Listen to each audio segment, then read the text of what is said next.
What's going on, guys? This is my 1975 Chevy Vega that I'm going to be trying to turn into a road racing car.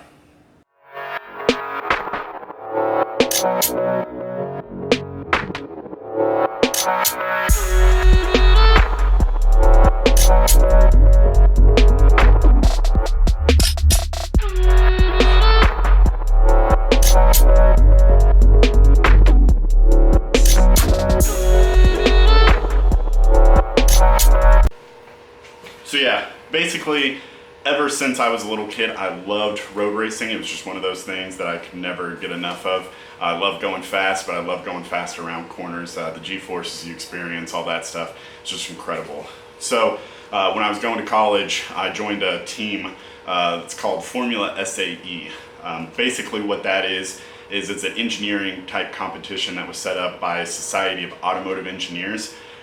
Basically, you take an entire group of people and you set them up with a set of rules, basic set of rules, and you build basically a scaled down Formula One car. You can go through it, you can have only up to a 600cc engine, but all the suspension, all the aero, all the body panels, everything else on the car is completely customizable. They have some other rules for like maximum wheelbase and track and stuff. But other than that, I mean, it's pretty well open. Joining that team, I was on it for 4 years. I loved it. Once I was out of school, I just had an itch that I needed to be able to get to. And that's what this car is gonna be. Since I had the bug and I really wanted to race, I decided I was gonna start looking through some of the different series that I could get into, some of the amateur road racing series. I looked through some of the SCCA stuff and autocross stuff. I just didn't think it was right for me. I've gone out, I've done autocross stuff before. It's just not as much fun as I would like it to be. You kind of go out and you race around a parking lot full of cones, but you only get 5 or 6 runs, and each run's only maybe a minute. And the nearest autocross to where I live is about 45 minutes away. So taking up an entire Sunday just to get 4 or 5 minutes of driving time was just not the maximum thing that I wanted to do. So I decided that I was going to go through and try to find something else. SCCA does have some road racing door-to-door competition type stuff, but looking through the rules, it just wasn't for me. They had weird rules on some of their open classes where basically you could only have an under tray so far under the car, and some of the rules for unibody cars were kind of weird and wishy-washy. So that's when I found the Race NASA series. The Race NASA series, I looked through those rules, and I kind of found the ST series, which is the Super Touring series. I looked at a whole bunch of the other different series, but looking at like Spec Miata or Spec M30 or any of the other spec classes, I knew that I wasn't going to be happy in those classes because they limit you to spec parts. And I knew I was going to want to go full custom. Being on the Formula team, being able to do whatever I wanted to on the Formula team, I knew I wasn't going to be happy having only these set parts that you could put on the car. I was going to want to do custom suspension. I was going to want to do custom wings. I was going to want to do, roll cage, everything that I wanted to do my way. So the Race NASA series, the Super Touring class inside of that was kind of where I decided I was going to end up. Basically, in that series, it's a power to weight ratio. So you have a certain power to weight ratio, which sets you in the different Super Touring categories.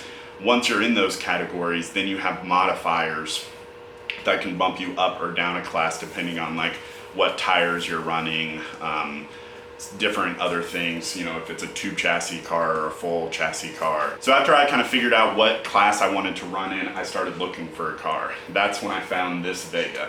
It was actually a buddy of mine who had it. Him and his brother were kind of trying to build it into a drag car, had part of the interior stripped out of it, part of the engine bay stuff stripped out of it, but they didn't really get that far, and then they just lost interest in it. So he started asking me if I knew of anybody who would want this car. They were trying to get it out of their place, get it out of their yard, and so I told them $300 and I'd take it.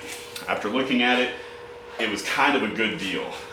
The power that I could put in this car for the amount that it weighs is going to be primo for me. That, and it was only $300. I started to think about it. I could start off with a good chassis like a Corvette or an M30, a BMW type car, something rear wheel drive. But all of those cars are way expensive. Starting out with a car that's 10 grand or 8 grand or even 5 grand, and then knowing that you're just going to go basically through it and gut the entire thing, chop out all of it, redo a whole bunch of the suspension, redo the engine, drivetrain, stuff like that. It just didn't make sense for me to spend that kind of money. So when he was offering this car for 300 bucks, I jumped on it. I couldn't pass that up.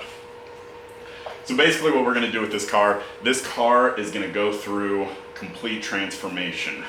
The way you see it sitting right now, it will never look like that again. I'm going to go through, completely gut the interior of it, what's left of it, so the floor pans, the front firewall, all of the rear. With this car, I'm going to be doing everything myself, from the entire cage to all the chassis, all the pickup points, the entire suspension. Everything on this thing is going to be me. I'm going to be buying a handful of parts. I'm going to put in the typical LS series motor into it. I'm not sure what size, but I do have some ideas for custom intake and kind of some independent throttle body type stuff. I'll do all my own custom exhaust work on it. I'm going to do probably a T56. I know it's going to be some kind of manual transmission, more than likely a T56. I'm going to switch it out and I'm going to do an independent rear suspension instead of the solid axle that's in it. So I'll more than likely use like a center section out of like a CTSV or something like that I'll throw in there, and then use the own half shafts, build all my own custom suspension like I said.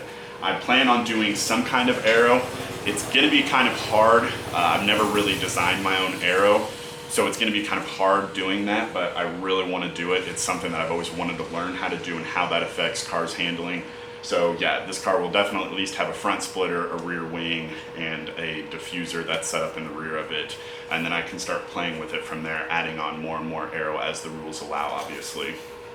With that, there's going to be tons of carbon fiber work on here, obviously a lot of sheet metal work, just all kinds of custom stuff that I want to do with this car. I have some really big plans, and so it's just going to take a little while to get it done. I do have a couple of other projects that I am working on. I do have an S10 that I just recently swapped a 5.3 truck motor into it. I do have a turbo 400 trans.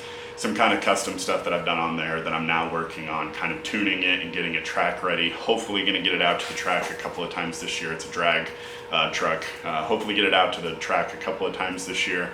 So I'll be doing stuff on that thing on the regular. I also have a couple of other things that I want to do, like I want to put a lift leveling kit on my daily driver truck. I have some trailer stuff that I want to kind of fix and go through that I think, you know, some people might like or might give other people ideas on here. So yeah, this is definitely not going to be the only thing that I'll be doing, and kind of in between when I have time to work on this, or, you know, if I'm needing to wait, you know, to buy a big part for this, I'll be swapping over and working on, you know, stuff on the S10 or on some other different projects. But hopefully going to try to make a couple of videos a week.